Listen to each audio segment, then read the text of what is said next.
The results tomorrow morning, which will be And Wednesday, and which will be the day before the holiday, before African Emancipation Day. Yeah. And just before we bring in our guest, let me call the movers and tell them to pick up a chair by Vasant Bharath. Just to let you know that United is testing its waters during the Christmas period from the 19th of December to the 6th of July, where they'll be flying from Port of Spain to Newark. Good morning, Vasant Bharath. How are you, sir? I'm very well. How are you? Yeah. I am well, giving thanks and praise, hoping to stay safe, like many other citizens. I like your set. Thank you. Yeah, I call you movers already. Vasant It's will actually be coming real. It looks like it's real. I like the It is real. the law books and the legal documents. Let me see what is I could see inside the name, Mark. Good morning, Vasant. Thank you for joining us this morning. Good morning, Vasant Bharath. Thanks for joining. All right, you're making a lot of news these days. Yeah, we've got to do something to make news, right? Well, there's news and there's news. You know us politicians. Well, I'm a legislator. I'm not a politician. That's my escape. I'm a legislator. I'm not a politician. Politicians have too much of a bad name. Anyway, you're making a lot of news these days. Over the last couple of days, I should say, the weekend in particular, where there seems to be some sort of a reconciliation between yourself and the leader of the opposition, and I don't know if you could add by extension the UNC. For many different reasons. One, some people are very complimentary of it. Some people are also very non-complimentary of it, given your previous positions on Mrs. Persad Bissessar's leadership, very strong positions at that. So it took many people by surprise as to Vasant Bharath is back in the fold. Walk us through this evolution. Yeah. What motivated this? I think my motivation is the state the country is in and the very real possibility that it's likely to get worse before it gets better. Almost in every respect, people are traumatized. You know, I've said before that if any of you have ever had the opportunity to read The Wealth of Nations by Alan Smith many years ago, even excerpts of it,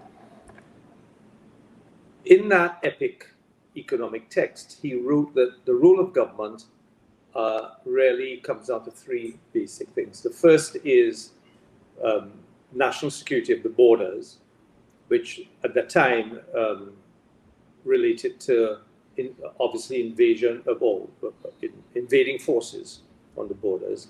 The second was the protection of the person and that person's property, which alluded to a properly functioning police and court service. And the third was the basic provision of services, goods and services, education, transportation, infrastructure, for example, and so on. If one were to look 250 years later, we are still lacking, in many instances, those three roles of government in Trinidad and Tobago. And when one looks at the solutions that are being thrown at the problems that we have by the current government, it leaves one in abject amazement as to how we're going to get ourselves out of this. So I felt that a third term, and I think all of you gentlemen know based on our discussions over the years and my discussions in Parliament and so over the years, I am not a die-hard anything, but I'm a die-hard Trinidadian and Tobagoan, and I want what's best for Trinidad and Tobago. And I cannot see how another term of the People's National Movement can benefit this country based on their 9 years of mayhem and excuses. And that's the reason why when Mrs. Bissessar reached out to me, and let me say, it was very magnanimous of her to do that. When she reached out to me, I felt a sense of responsibility and duty to get re-involved with the activities of the United National Congress to at least support its efforts to to get back into government. But Vasant, in terms of previous conversations that we've had with you over the years, Yes. and you at times have been a regular on this program, you have been very negative in terms of your commentary on the ethics and inferred corruption that took place under the remit of the People's Partnership, because you have steadfastly indicated that corruption did occur. If I remember some of the conversations we have had. So you were very steadfast in terms of the vision that you saw in where the UNC was going, according to some of the instances that you would have indicated. Is it that you are now backtracking on that?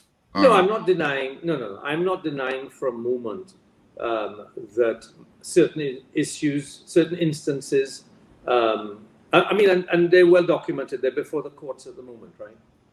Many of those things are before the courts, and the courts will determine the outcome of those issues. All I'm saying is that I am willing to put aside whatever differences I've had, because I believe that those issues pale in comparison to the issues that the people of this country face on a daily basis. And so therefore, I'm not saying that any of the things that took place are forgivable, or I'm not suggesting for a moment that they did not happen. All I'm saying is that I'm prepared to put aside my differences with regard to those issues to try to get this country straight, because I think an intervention needs to be made. If an intervention isn't made, and we are saddled with Mr. Hind and Mr. Imbert and others of that ilk from 2025, I think this country will never recover. It's as simple as that. How do you Are you respond to saying those that who say? so you're saying that, in your opinion, at this point, then, you think there is, I don't want to put words in your mouth. Are you thinking then that the UNC is either one, a reformed party in terms of what you felt was substandard about it, hence you went up for the leadership? Or is it that you're saying that the PNM is worse, so it's better to go with the UNC even though flawed? So I'm not saying that the UNC is completely reformed, but what I am saying is that any organization, whether it's a radio station like you guys or a cricket team, is a sum of the people who represent it. And I'm hopeful that changes will be made that will be presented to the population, new faces that will excite the population, that this group of people can look at rectifying the problems that we face today. Yeah. Okay. Following Richard's question, do you think the allegations and or instances, depending on the court outcomes, which to me are the primary reason that the UNC was voted out in 2015, have been addressed by the party in the public domain? If I'm frank, the answer is no.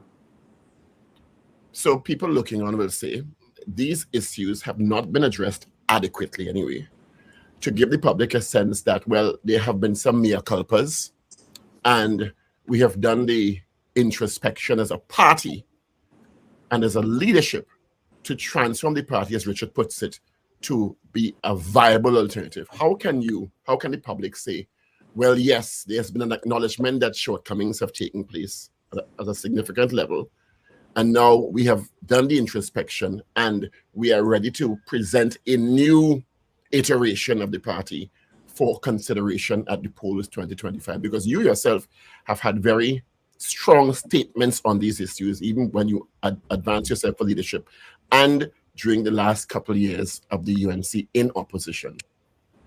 Well, I can't tell you what's going to happen in the future, Paul, but at the end of the day, if the party wishes to win a general election, it's going to have to position itself appropriately, correct?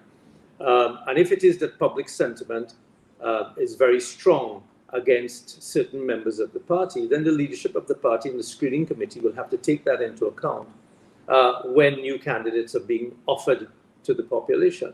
Hopefully the court system will take care of what exists with regard to charges and so on and allegations. But it is then, at the time will come, one would hope, that the party will put its house in order and present a slate of candidates that will excite the population. That's all I can say at this point in time. You've also been very strong on Mrs. Persad Bissessar's adequacy or inadequacy for leadership, given the party's track record at national elections in the last 2 electoral cycles, and whether or not she should have remained leader following those 2 defeats by the PNM, and your thoughts on, and you've been very strong on these, on whether or not Mrs. Persad Bissessar can take the party to victory, given the track record, and in the context of what you just spoke about. How do you reconcile that at this point now, going back to the party, and of course giving your support, because you're not going to go back without giving your support to the leader who called you? Yeah. Or is that the case? Yeah, so we work in a Westminster system, of course, and Mrs. Bissessar has just only recently been reappointed as political leader of the party. What one would assume, according to onlookers, it was a democratically held election by all accounts, and she's emerged yet again as the political leader of the party.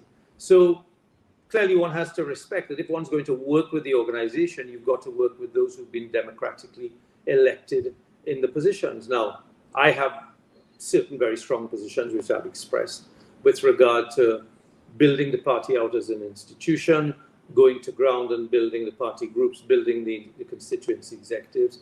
I have a strong sense that members of the party should be more empowered, should have more of a voice in determining the future of the country. Others have different perspectives, but if I wish to get involved with an organization or re-involved with an organization where they're democratically elected officers of the party, then I've got to work with what I have. Yeah. And Well, because you're going back into a grouping that requires a certain amount of loyalty. Precisely. But it also, at the end of the day, sometimes it's very easy for an organization to remain in a status quo because they've not had a good swift kick in the backside. Now, the UNC's had a good few kicks in the backside by having lost several elections. But I think the urgency of the situation in the country today must propel them to do better and must propel them to want to win a general election. Otherwise, there's no point being in politics. So in your opinion, what's changed in the party?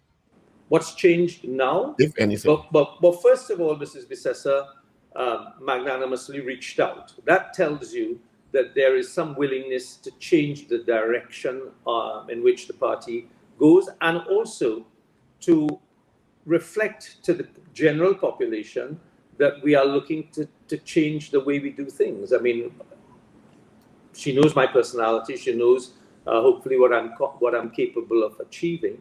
And one would assume the signal being sent to the population is that, look, we are going to be doing things differently. And we hope, on Friday, when I spoke on the platform in Tunapuna, Kevin Ramnarine also spoke on the platform. Now, Kevin has also been somewhat detached from the organization over the years. So I think that bringing people like Kevin Ramnarine on board, bringing people like myself on board, and hopefully there will be others along the line, will change what the party looks like to those outside of the base of the party. To people who look at your decision, Vasant, and say that you're a hypocrite and you're being opportunistic, how would you respond to that? But opportunistic for what purpose? I resigned from the Senate. I have been out of parliamentary politics for the longest while. I could have gone back at any given time. So it's not an issue of being opportunistic. It's simply a question of, are we going to make an intervention of any sort to correct the direction in which this country is headed? Or are we going to, because of ego and pride, sit out and allow the country to go down the drain? It's as simple as that. It has nothing. I'm currently working in Cambodia. I've just finished a project in Fiji. I work all over the world. The perks I have far outweigh any status or anything I can get from being in politics. I am doing what I'm doing because I genuinely feel that an intervention, and a very strong intervention, can be made and has to be made before we arrive at a point that Venezuela is at today or Haiti is at today. 35, 40 years ago, I was working in Venezuela. Nobody would ever have thought then that the Venezuela of 35, 40 years ago would be the Venezuela today, where 7 million of its inhabitants have to flee the country. That is the position where Trinidad and Tobago may be in 5 or 10 years' time if an intervention isn't made. So it has nothing to do with seizing opportunity or being opportunistic. I have a far better life outside of politics. The sacrifices I will have to make over the next 5 years to do what I'm doing, both internally and externally, many people, including my wife and children, will question. But I'm seriously doing this because I feel an intervention has to be made. But you understand the questions would arise because of how your trajectory in terms of seeking the leadership of the UNC before, and a lot of what you would have said is how people are going to judge you. People judge you on what you've said. Yeah, invariably that will happen, but one can't be totally inflexible in life. One has to look at the position that one finds oneself and the greater picture, which is really trying to make this intervention. Nobody can be happy, guys. Nobody can be happy with the state of this country. Nobody can happy. There isn't a day that young people, or a week when young people don't call me and not ask me, should we go, where should we go is the answer, is the question. We are suffering a significant brain drain in this country simply because people are both afraid and they cannot see making a life for themselves here in Trinidad and Tobago. I think it would be very selfish of me to just sit it out, enjoy my life as I'm enjoying it, and to say to hell with Trinidad and Tobago. I think that would be very selfish of me to do that. Do you think the UNC has been a strong opposition? You're on record as saying they have not been. No, they haven't. At the time. So you're joining an opposition that you are now on record again as saying is not a strong opposition. Paul, look, let's not beat around the bush. I think the majority of people in this country, you've been in the parliament for a long time as well, you would have seen the reason that the government and the PNM is able to do what they're doing, say what they're doing, take the actions they're doing with the level of arrogance and vindictiveness that they're doing it and will continue to do so, is simply because we've not had a very strong opposition. That's a fact of life. What's going to change in the next couple of months? I don't know. I don't know what will change in the next couple of months. Hopefully what we're doing, what the party intends to do, will give people hope that there can be a change at the next general election. I think that's what people are living on right now.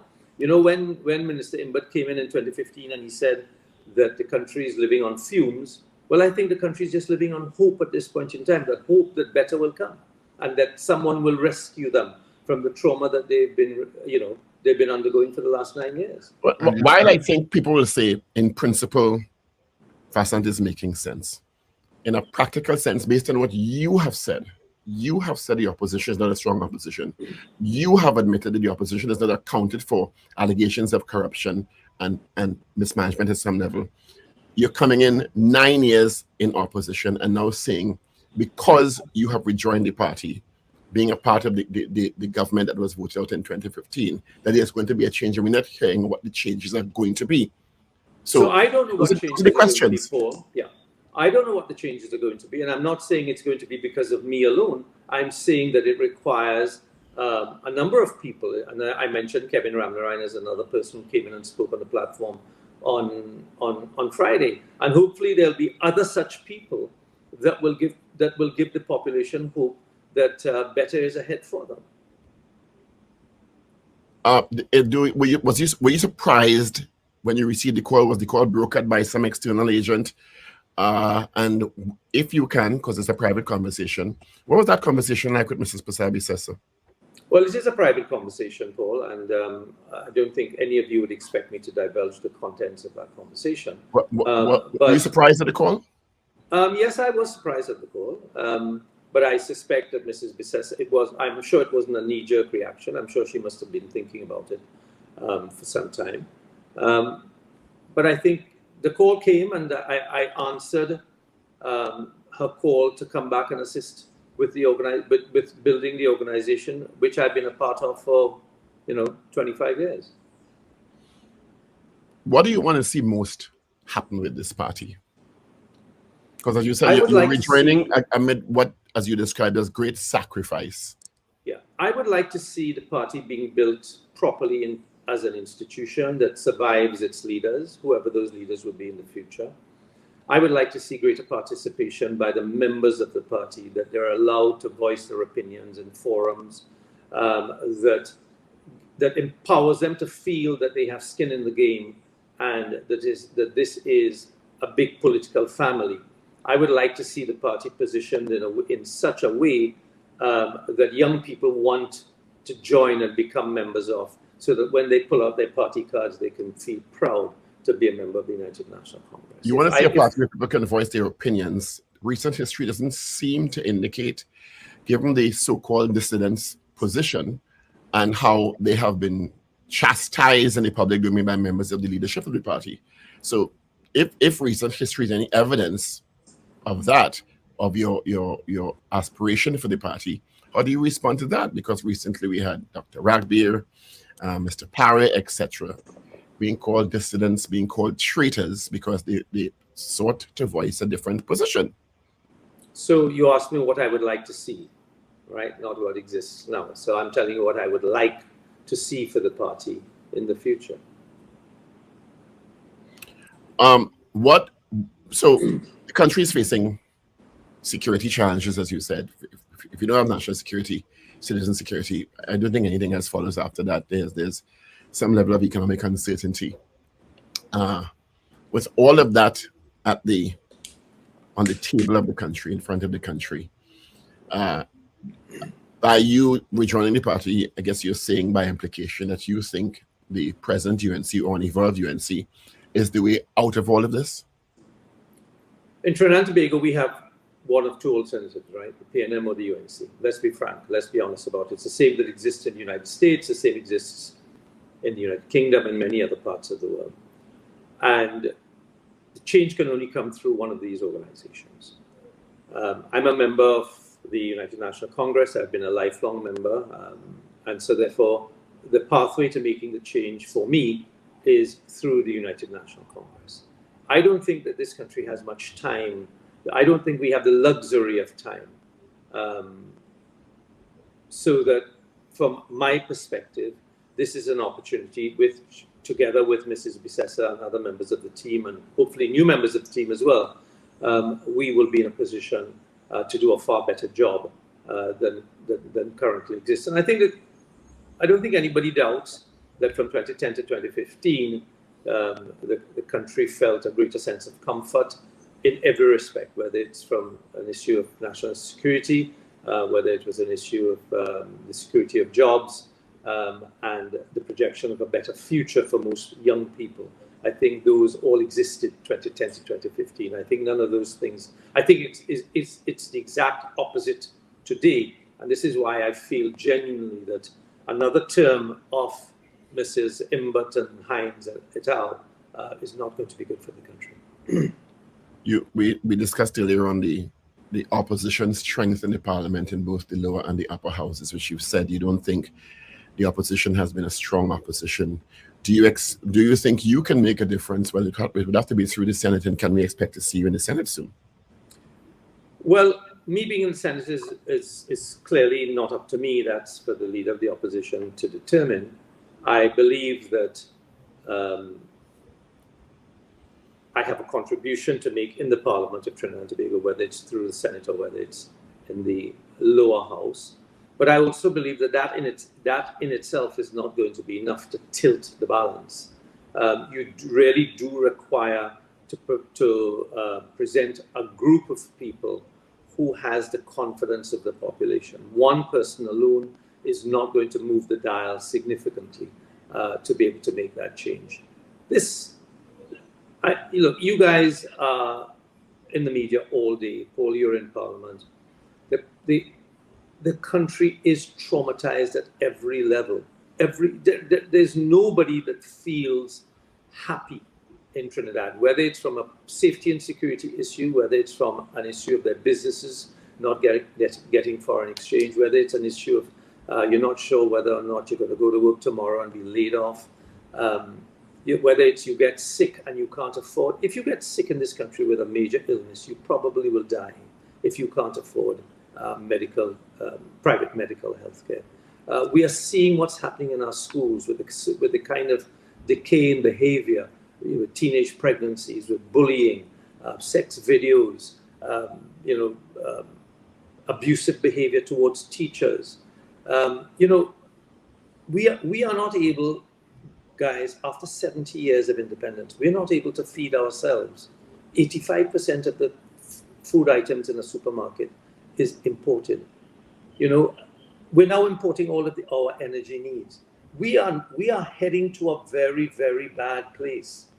And if we don't do some level of self-correction, if we were to leave it solely up to the guys making the decisions today, we are all going to regret not making an intervention. And that's the only reason I am doing what I'm doing, to make that intervention and hopefully give hope to a lot of other people to want to get involved at different levels in society. You resigned from the Senate, as you said, and you had taken a position that you would not be supporting the iteration of the UNC that had become evident. What would be your benchmarks for change? We're about just over a year off an election, depending on when the Prime Minister decides to call the election date. What would be the benchmark for this change that you envision for the UNC to position it as a viable consideration for the population? Because that's essentially what you're saying here. Yeah, so I'm hopeful that with the introduction of people like myself and Kevin Ramnarayan and hopefully others, we will get more of an influx of people wanting to get involved and wanting to be associated with the United National Congress. People of value, people of quality, people who will have a sense that, look, this is an organization I feel I could be part of. And yes, we understand that there are issues with certain people within the organization and the leadership of the party. Like whom? Well, there are people before the courts, right? So clearly, those are people, we've got, look, I could smooth over everything and tell you everything is great, everything is fine. I could do that. But then I won't be totally honest with you and with the people who are looking at what's going on here. And I think if we accept our inefficiencies and inadequacies in all aspects of our lives, whether it's our personal lives or professional lives, then we can move on from there and present ourselves differently, because it shows that we are willing to change if we accept those shortcomings. So how would you respond to persons who saying you're presenting yourself differently? But you and Mr. Ramnarayan and others were part of the party of 2010 to 2015 that governed the country and whom lost the confidence of the electorate and chose another option. So what is going to be different with the same people reintegrating into the party without a visible, tangible presentation of a change to the population? Well, you are first of all suggesting that there is not going to be any visible, tangible change to the population. No, I'm not. I'm asking the question. Yeah, so what is going to be the visible, tangible change? I'm saying we are a year off an election, and you need to give the party the time to be able to present those options to the population. I can't tell you who those people are going to be or what the party's position is going to be on any of these issues at this point in time. I mean, I could give you an indication of what my thoughts are with regard to how we go forward with regard to crime and how we go forward with regard to the economy and so on and so forth. And we've spoken about those in the past. But I'm now part of an organization, and I have to ensure that my views somehow fit into what the organization is presenting and vice versa, and do it so in a credible enough manner, through credible enough voices and faces, that we can convince the population. Politics is like any other product, right? You've got a consumer base and you've got to be able to sell them this product. And if they consistently are disappointed with the product, they're no longer going to buy the product. If you're going to reposition the product to people, you have to tell them how it's repositioned, why it's being repositioned. Is it just new packaging, or are the contents any different from what it was before? And that is what the party needs to be doing in the next 12 months. And that's why I'm on board to assist in that process of not just putting new packaging on, but having new content in a new package. Is it that But you think? but it's a package we have seen already and we have seen before, because you have a lot of people listening or watching on to this program who are let's call them jaded voters. Of course. Who are people who say, okay, the PNM, I understand what the PNM has done. I can judge them by the track record of the last 9 years. And there is a lot wrong, but they have done some good, but there's a lot wrong too.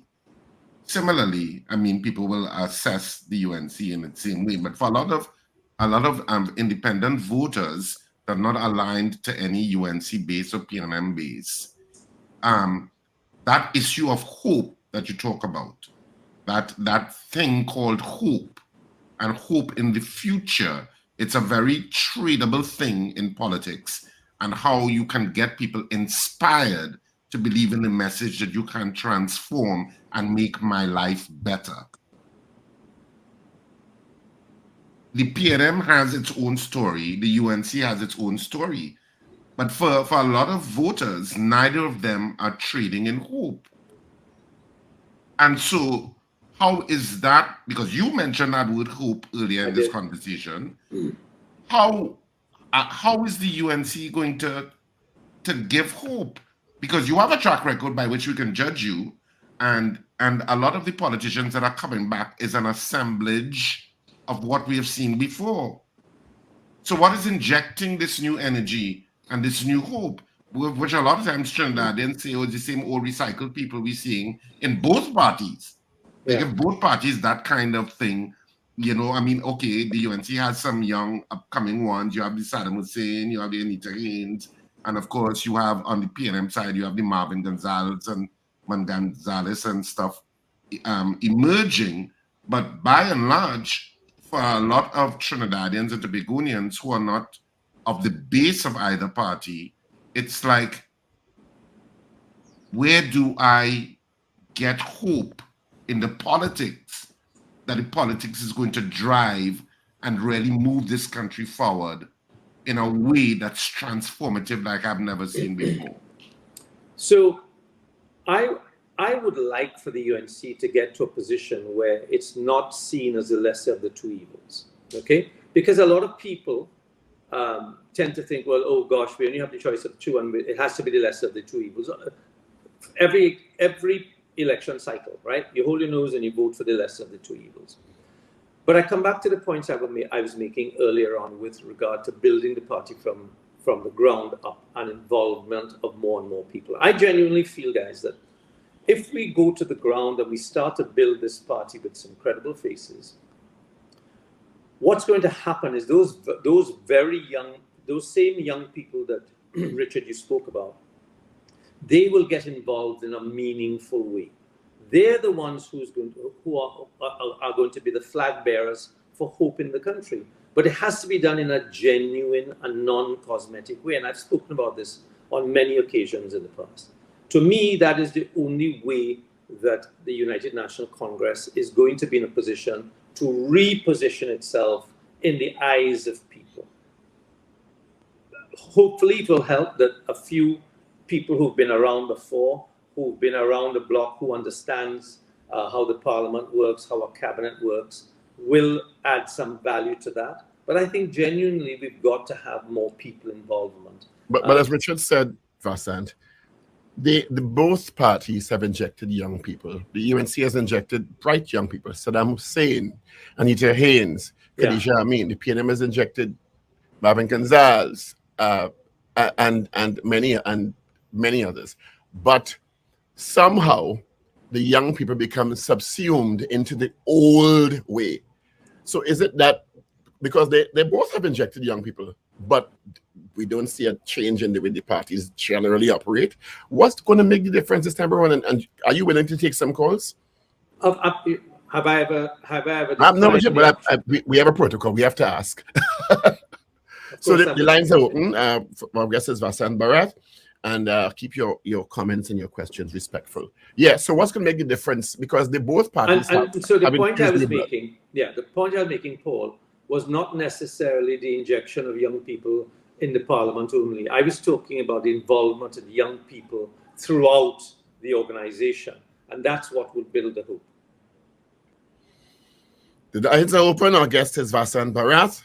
Mr. Bharath has agreed to take some calls. I'm sure you have comments and questions. You've been quite busy in the chat, so you can come from behind your keyboards now and prefer your perspectives, your comments. I wanted to ask you also the other question I wanted to ask you too is what is your take on, because you have a plethora of third parties that have emerged. You have the Gary Griffith NTA, you have the NTA with Gary Griffith. You have Michaela Pandey, the Patriot. Is it the National Patriots? I can't remember the exact name of the party.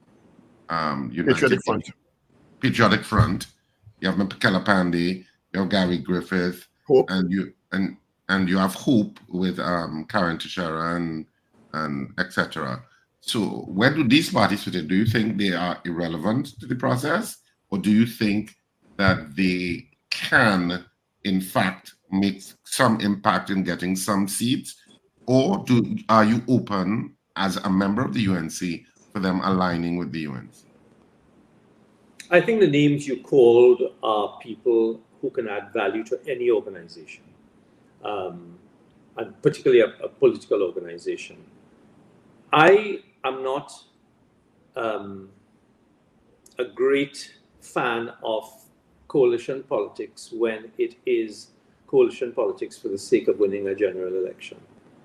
We've seen what has happened in the past where there's no fundamental or common political ideology and organizations get together really just for the sake of winning an election. We've seen the results as a direct result. Not just in Trinidad and Tobago, it's happened in the UK as well. So I'm not a great fan of coalition politics. I would much prefer that if there are people of value and we can work together in an organization, that would be my preference. So this whole thing about parties coming together, 4 and 5 parties coming together, just to try and sway the population, that's not my. So you don't think it worked in 2010? Pardon? You don't think the coalition, I usually would experiment graciously, worked in 2010? Well, in retrospect, clearly didn't. Otherwise, it would be in existence today and the parties would still be in government, right? Do you think we have some calls on the line? Do we, Steve? Yeah, well, we had a few. They just disappeared. So, do you think the addition of Keith Scotland to the Ministry of National Security will make a difference in fighting crime? None whatsoever. Why do you say that? I don't believe that the PNM has a handle on what to do with regard to crime. It doesn't mean throwing. What is Keith Scotland going to do looking after the police? What decisions can he make that will in any way reduce the levels of crime in the country? The decision making, as far as I'm aware, with regard to the police service, rests with the Commissioner of Police, not with Mr. Scotland. So I don't think it'll make any difference at all. All right, so we're taking your calls. 222-TALK, 222-8255. North Americans, 866-525-1099. Absolutely toll free. So 222-TALK, 222-8255. And as North Americans, when you just got the number, it's your opportunity to get interactive with the conversation or in the conversation. And of course, we are speaking to former Minister Vasant Bharath. The Prime Minister would have said, Mr. Bharath, that the addition of Minister Scotland SC was to deal with issues related to the police service, the TTPS, which had significant issues facing it, suggesting that the issues related to TTPS could not be resolved by the TTPS itself and or the substantive minister. What do you think needs to happen with the TTPS in that, given your response, to have the transformation needed for it to be more effective in its role in society, in the country? I think to transform any organization, you need, first and foremost, you need leadership. You need leadership with a vision and a plan to transform the organization. That's number one. Then you get into the details of what the leader is going to do. I think obviously leadership is at the heart of it, but there are certain things that I would like to see happen with regard to fighting crime in Trinidad and Tobago. Like in most ministries in Trinidad and Tobago, we have various arms of each ministry acting in silos. So you have in Ministry of National Security, you have Coast Guard, you have the Air Guard, you have the TTPS, you have Customs, you have Immigration, and maybe others. I can't remember offhand the top of my head. Each of them are operating in silo form. They're doing what they're doing. Maybe they're even duplicating and triplicating efforts being made across the board. I would like to see an agency that's where there is information sharing amongst all of these on a minute-by-minute, hourly basis, daily basis, that understands exactly what's happening in on our borders and the seas, on land, and so on, so that we can come up with some kind of common response to the crime situation in Trinidad that obviously is all-encompassing. It includes arms and ammunition, it includes drugs, it includes gang violence, and so on and so forth. That's the first thing. We have some calls on the line. Do we, Steve? I do have one. Good morning. Yes, good morning. Morning. All I am hearing from people who are opposed to the PNM now, I am not, let me make it quite clear, I am not a PNM nor a UNC. I'm making that clear. But all I am hearing is criticism, nothing fundamental, and so on. Like, they're just interested in getting in office. The PNM is interested in staying in office, the opposition interested in getting in office. All I am hearing is criticism, and both sides, criticisms. Right? I have heard some attack on Mr. Scotland this morning, who I will no brief for, right? Which is totally stupid, right? For instance, somebody was saying that Keith Scotland was defending criminals and so on, as a criminal lawyer and whatnot. What will he bring you when he was defending criminals? What did Mr. Anand Ramlogan bring when he was defending criminals who commit murder to be back on the streets? You know, this kind of one-sided business will not work in Trinidad politics. It is pure criticism and nothing else. And promises. And both sides of the fence, you know, don't get tired. Both sides of the fence. There are some good people in the UNC, there are some good people in the PNM. But those good people will never be in any position of strength in both parties. All right. Because the leadership is the problem in both parties. Thanks a lot. Thank you, caller.